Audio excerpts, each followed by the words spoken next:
0DTE trading isn't just about picking strikes. It's also about when you decide to execute your trade. In this market measure segment, we break down how implied volatility fluctuates throughout the day based on years of intraday SPX data. You'll learn why market open behaves differently than the rest of the trading day, how volatility quietly compresses throughout the day, and why timing can be the difference between a winning trade and a losing trade. And if you're trading 0DTEs or trying to get better at trading them, timing is a mechanic you need to understand. Stay tuned. Timing 0 days. Wow. Look out here. Yes. And others who are looking for 0 day content, you get some more. Of course. Checking daily IVs. Yeah, so it's cool. We're gonna talk about just implied volatility of the options themselves, and we're gonna kind of parlay that into the VIX 1 day, which is another interesting product that we've talked about before, but we're gonna shed some light on that as well. Cool. Let's do it. Let's do it. So the 0 day option market offers a real-time window into sentiment where implied volatility reflects the market's pricing of uncertainty over the remaining hours until expiration. I can't wait till they have minutes and hourly expirations. I feel like that'll come at some point in the future. That'll be a crazy time. Unlike the longer dated options, though, 0 day options contracts experience compressed volatility dynamics as every price fluctuation carries outsized significance. This is really just a statement of gamma risk. So, your volatility on these options, it's harder to really trade the volatility. You're trading the price, the non-movement of price there, or the movement of price if you're long that option. So, this creates distinct intraday patterns where implied volatility must reconcile expected movements against rapidly diminishing time. So, things move very, very fast when you're trading on a 0 day time frame. And so the question is, how does 0 day implied volatility actually behave as the trading day unfolds? So we're going to kind of quantify volatility as the day goes on, as you get to those smaller and smaller time frames here as we move forward here. Very good. So the next slide here, what we're going to be looking at, the study, is looking at 3 days of data on 0DT SPX options. We're collecting that every 10 minutes. At every data snapshot observed, we're going to observe the 0DT implied volatility in 3 ways. So we're looking at the IV of the out of the money options at the closest to at the money strike. So this is just the first out of the money option. We're going to look at the IVX at 60, 30, and 10 day and 10 weighted averages of the near at the money IVs. So you're looking at implied volatility across the curve further out in time.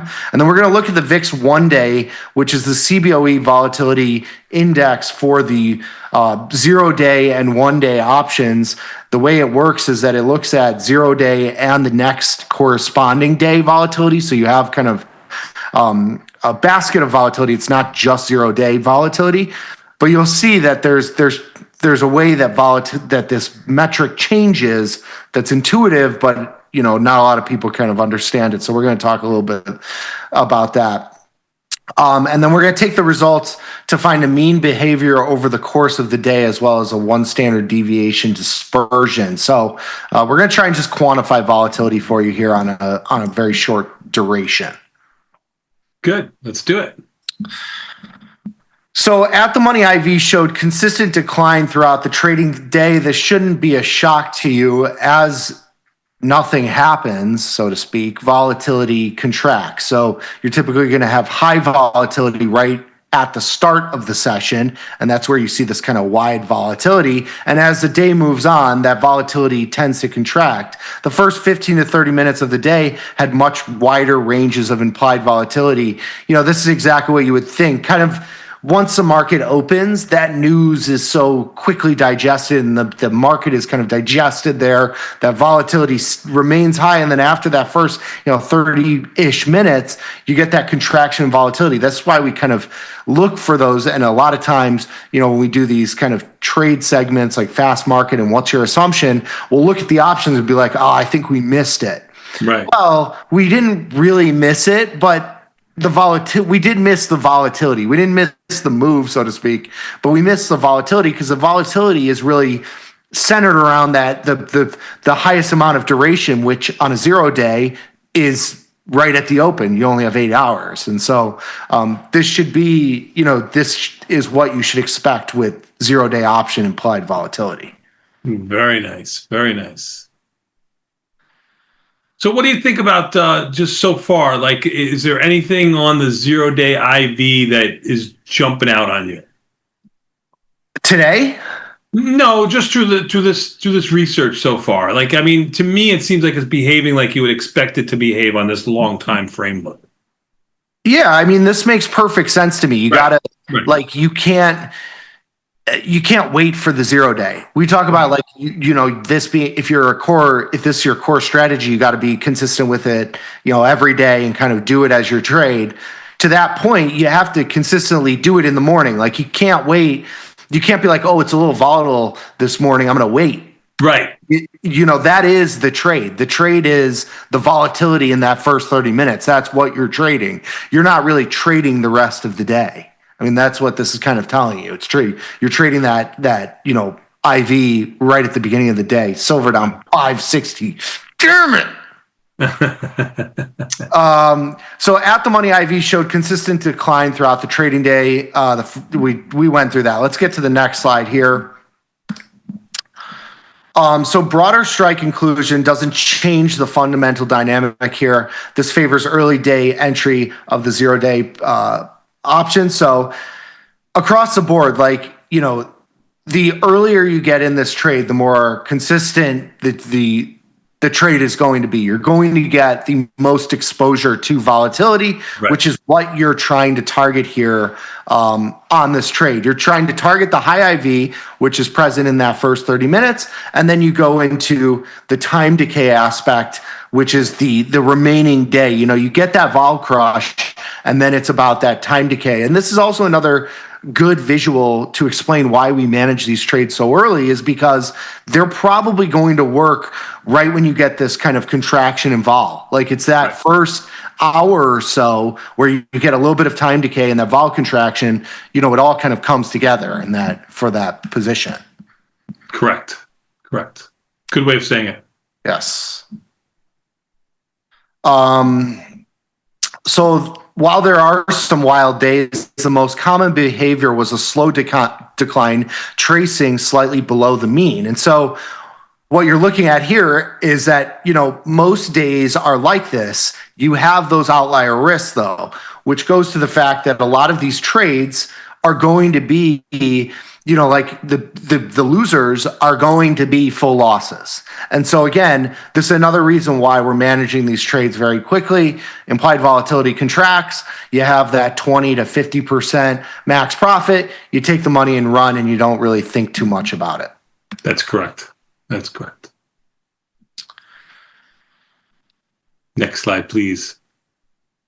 So as the day progresses, VIX 1 day weighting shifts more from the 0 day to the 1 day options. If you've ever looked at a VIX 1 day chart, the way the VIX 1 day looks is that it looks like there's like higher vol at the end of the day. It's really not the case. I mean, the volatility is technically higher, but it's technically higher because you're now looking towards the 1 day options. Those 0 day options, the volatility contracts and gets to essentially zero because the options expire, and the volatility is now weighted towards the next day, which might be, you might go from a basically zero volatility in the 0 day to a 10 volatility or a 15% implied volatility. And so that's why you see that kind of spike at the end of the day in implied volatility. So as a result, the VIX 1 day did not show the same intraday decay pattern as you did with the actual options, and that's just because of how it's structured. There's nothing, the VIX 1 day in all of its glory is somewhat misleading in that fact that you're always going to see it increase into the close. Like it's always going to be that way. You are, and I have to I have to stop you here for a moment just because your silver has gone in the opposite direction. It's down $5.50 to 87. I know you don't have a position, it doesn't matter. Gold is sold off $76. That's a 1.5% move.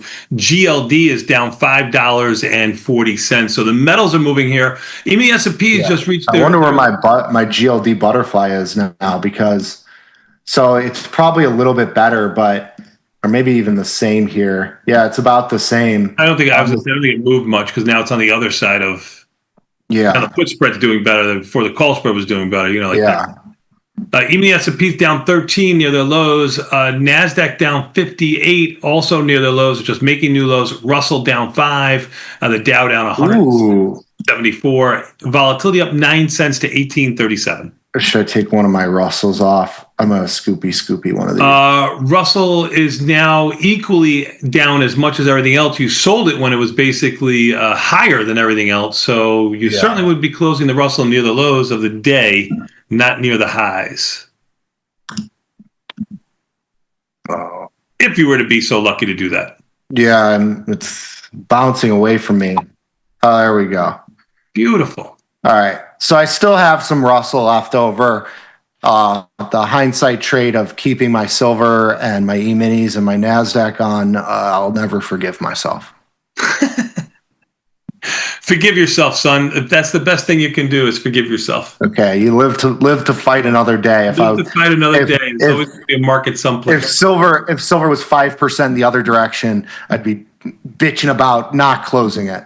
That's correct. So it's all right. That's how it happens. It is how it happens, and it happens quickly too. Yes, it does. Couple takeaways here. Let's do it. So,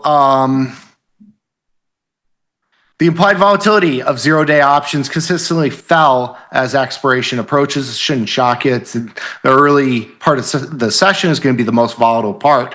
The remaining SPX expected moves tended to shrink faster than the Brownian statistics would suggest. I wouldn't have told you that. That is something that Jacob wrote. Okay, I do not. The Brownian motion is something I know I don't really know how the sausage is made, so to speak. If you know how to say it. Yes. I know it is a thing. This pattern is not visible in VIX one day in terms of the vol crush throughout the day, which increasingly weights one day expirations as options get closer to, as the 0 day progresses, masking the unique dynamics of expiring contracts. So what we're saying here is that 0 day vol tends to contract throughout the day. 1 day vol stays where it is. It might expand or contract in itself, but the VIX 1 day is not representing what is happening with the 0 day options. It's really representing the change in time going from 0 day to 1 day. That's really what it's looking at. And ultimately, timing matters. So early day option selling can profit from this volatility contraction, though you may want to skip the chaos of the first few minutes. But you're really looking to enter these trades in that first 30 minutes, 45 minutes. That's kind of your spot to get into your 0 day trades if you so choose.